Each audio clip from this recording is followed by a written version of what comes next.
वो फॉर्मूला इस देश के पास है। यहां हर आदमी अमीर हो सकता है। जो भी कॉन्शियस के अधीन होकर जिएगा, सन्यास एक बार लेना पड़ेगा। परिवार नहीं छोड़ना है। इसीलिए दुनिया के बहुत सारे लोग इस भूमि से बड़ी नफरत करते हैं। फॉर्मूला है भगवान बनने का। ऐसा कहने से बहुत सारे लोग दुखी होते हैं कि यार ऐसा कौन सा फॉर्मूला है। सर है सर, वो फॉर्मूला इस देश के पास है। यहां हर आदमी अमीर हो सकता है, यहां हर आदमी खुशी हो सकता है, यहां हर आदमी भगवान हो सकता है। इसलिए हम एक दूसरे को राम राम कहते हैं। बड़ा आध्यात्मिक संबोधन है सर। राम राम जी। राम मतलब चेतना, तो अगला आदमी भी कहता है कि राम राम जी।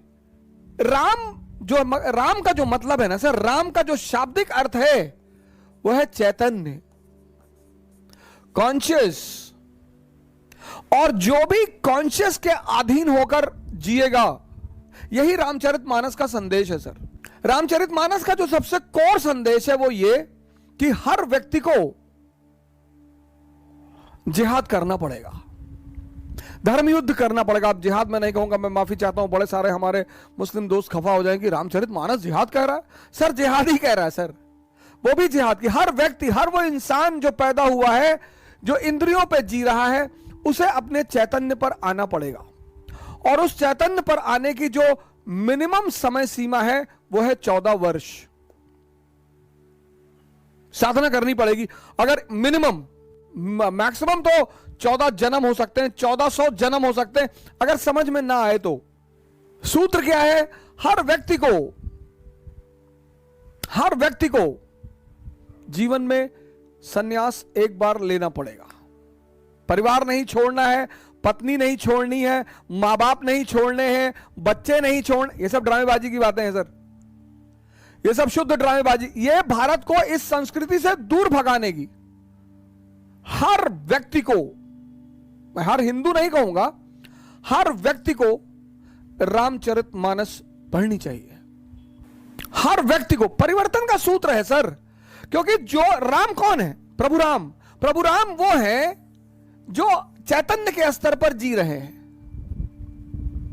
इंद्रियों से ऊपर जा चुके हैं। तो वो जो चैतन्य के प्रभु राम है, वो एक अच्छे पुत्र हैं, वो एक अच्छे पति हैं, वो एक अच्छे पिता हैं। चैतन्य पे हैं सर। चैतन्य से बड़ा कौन? इसलिए इस भारतीय उपमहाद्वीप में इन दोनों एपिक, ये दोनों महाकाव्य हैं। महाकाव्य का अर्थ है कि कहानी ए से शुरू हो, जेड पे खत्म हो। काव्य में महाकाव्य, रामायण और महाभारत महाकाव्य है।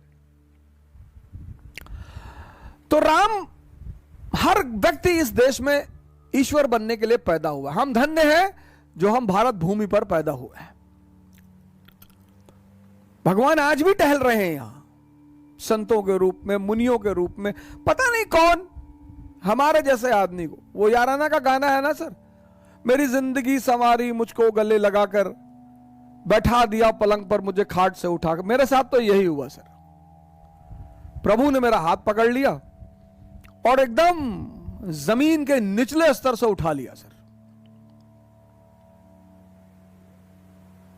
सबसे ज्यादा योगदान रहा भारत का, यहां की साधु परंपरा का, यहां की साधुता का।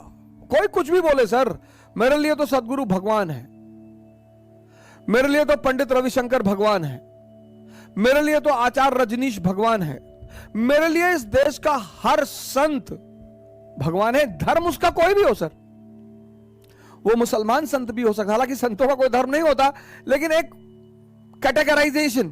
हम अमेरिका चले जाते, ठीक है सर, एक अच्छी सी जिंदगी जी लेते सर। हम लंदन चले जाते, एक अच्छी सी जिंदगी जी लेते सर। हम पेरिस चले जाते, एक अच्छी सी जिंदगी जी लेते। लेकिन भगवान बनने के रास्ते पर कभी नहीं चल पाते सर। हम सब धन्य भागी हैं जो इस भूमि पर पैदा हुए हैं। इसीलिए दुनिया के बहुत सारे लोग इस भूमि से बड़ी नफरत करते हैं। तभी तो इकबाल साहब ने कहा कुछ बात है कि हस्ती मिटती नहीं हमारी, इसीलिए कहा। इकबाल साहब थोड़ा सा इधर उधर हो गए थे बाद में, लेकिन कोई बात नहीं, इतने बड़े बड़े आदमी की छोटी मोटी गलतियां माफ की जा सकती। उन्होंने कहा कुछ बात है कि हस्ती मिटती नहीं हमारी। कौन सी बात? राजा जनक से लेकर सदगुरु तक हमारे पास एक श्रृंखला है मार्गदर्शक के रूप में। श्रृंखला, आपको यह श्रृंखला किसी और मुल्क में नहीं दिखेगी। राजा जनक, बुद्ध, महावीर, शंकराचार्य, दादू, नानक, रैदास, कबीर, आचार्य रजनीश, पंडित रविशंकर, मां निर्मला देवी। कुछ बात है कि हस्ती मिटती नहीं हमारी। सदियों रहा है दुश्मन दौरे जहां हमारा। जय हिंद।